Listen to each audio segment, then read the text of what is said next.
Hi everyone, welcome back to Amazing Tech for All. Today we will install Linux Mint in VirtualBox.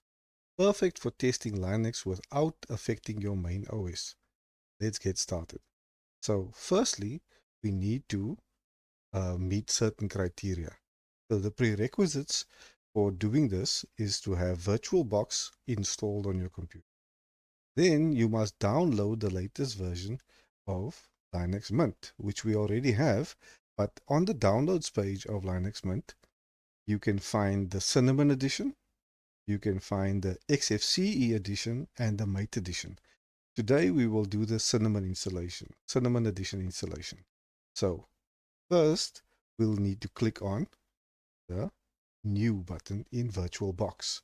Here we will select, you will see here this defaults to Microsoft Windows. If we start typing in the name, you will see that it recognizes Linux. And if I underscore with Mint, it will probably go to Ubuntu because it recognizes the Ubuntu version. Select that. We will turn this up to just over 3. Go to 4 with a single CPU. And we will turn this to 20 gigs of disk space. Select next, there'll be a summary and click on finished. Right. So in order to get ourselves started, we need to find the ISO image for Linux Mint. Click on the storage button and then we'll click on the controller for IDE, which is empty. If you click on that, you will click on the little CD button over there, and then we'll select Linux Mint. In your case, you'll have to choose the one. So if we had to go and find the file where it was downloaded, this would be the way to find it. Click on that and then OK.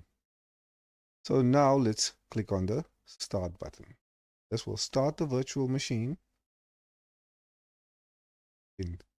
So when this bootloader appears, you will have a few seconds to select. We'll take the first selection. This takes a few seconds. Come up. So up to a minute, we may have to wait for the full screen to present itself.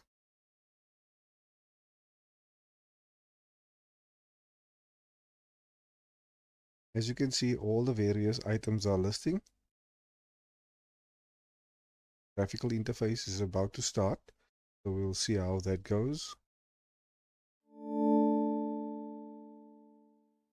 Okay, so now we have Linux Mint that has started in our VirtualBox machine. So to install it, you can click on Install Linux Mint, double click on that.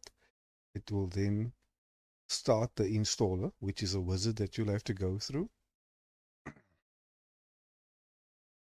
We'll make this full screen from this point on.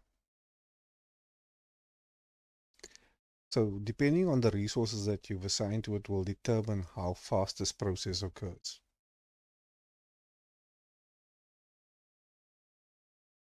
Okay, so here's the first page for the resource. For the installation wizard, you'll click on Continue. You can select the country you're in. I happen to be in South Africa. Select that. Your keyboard layout. You click on Install the multimedia codecs. This will allow additional drivers and codecs to be installed. So I can do that. Okay. So once you get past that point, the next screen that will come up is where you want to install it. So this is where you select your hard drive. Here, in this case, the first option will delete all the content in the primary drive where it's selected. So this is erase disk and install Linux Mint. This is the option we will select. Install. Here is the partitions that will be created. Ask you for if you're happy with that, and continue. Now showing us the region It detected my region correctly. Select, continue. Yeah, I will put in the username for the machine. Lowercase 1. Let's call it mint. Get a password, something that you'll remember. Repeat the password. You can let it log in automatically. I'll prefer to choose to use a password to log in. Click on continue, and then we'll have to wait as the writing happens. The writing to the disk. So all the files that are on the ISO file is now being copied to the disk that you have partitioned.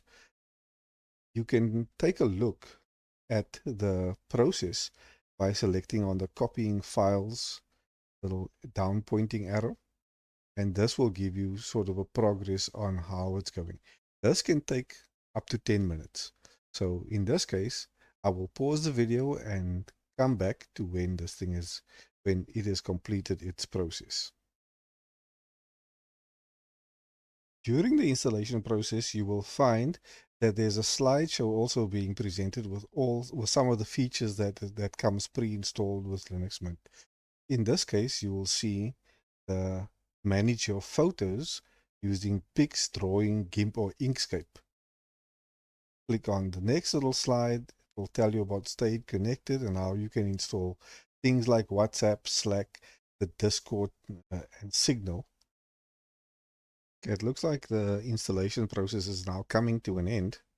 Uh, hopefully this won't take much longer, but it did take longer than 10 minutes so far. And the reason for that is we've only allocated a single CPU to this machine. So you can adjust that in VirtualBox after the installation when the machine is in a shutdown state, when the VM is in a shutdown state. We can do that once we've completed the installation.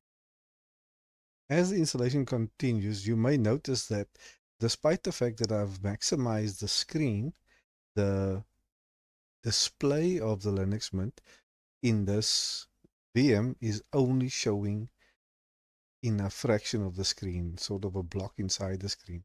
So if you look, this area over here is not filling the entire screen.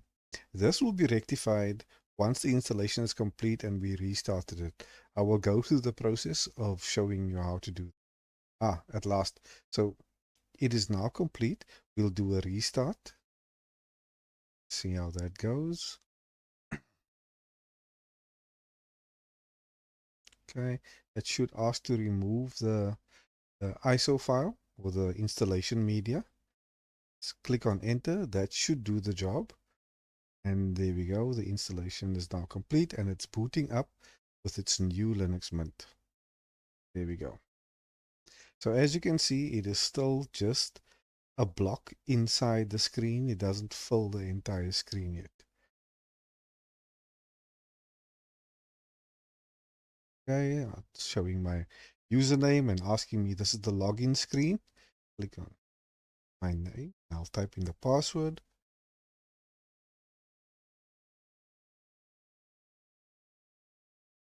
And in a few seconds, the display of the desktop will come on. There we go. I'm going to skip this and go through that process. But now, even if I click on this, it doesn't maximize the screen. So I will click on devices and then insert guest edition CD. Hopefully that will do the job. There we go. So it automatically starts to run this and it'll probably ask me for a password. So let's click on run. There we go. It's asking me for the sudo password for the user. We type that in and it will install the guest editions. Post this installation, there is usually a requirement to restart the virtual machine one more time. So this is specific. This VirtualBox guest editions does not apply to other virtualization platforms like VMware. It is specific to VirtualBox. Okay. taking a little bit of time as well. Shouldn't take much longer. But what this does, this would be considered a pro tip. Installing the guest editions, it will improve performance for your virtual machine. There we go. Looks like we may not need to restart it for some of the features to take place. So if it asks me to press return to close the window, so that would mean press the enter button. So now I'm going to minimize or the screen there. It automatically adjusts the display now.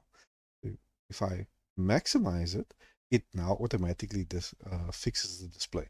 Also what it does, the pass-through for audio is now working. So I can now control the audio for this VM, and it is now able to, you can now go into all the applications that is pre-installed in this version of Linux Mint Cinnamon Edition. And that's it. You've got Linux Mint running in VirtualBox. Like this tutorial? Smash the like button, subscribe, and hit the bell for more tech guides. Any questions? Drop them in the comments below. Thank you for watching.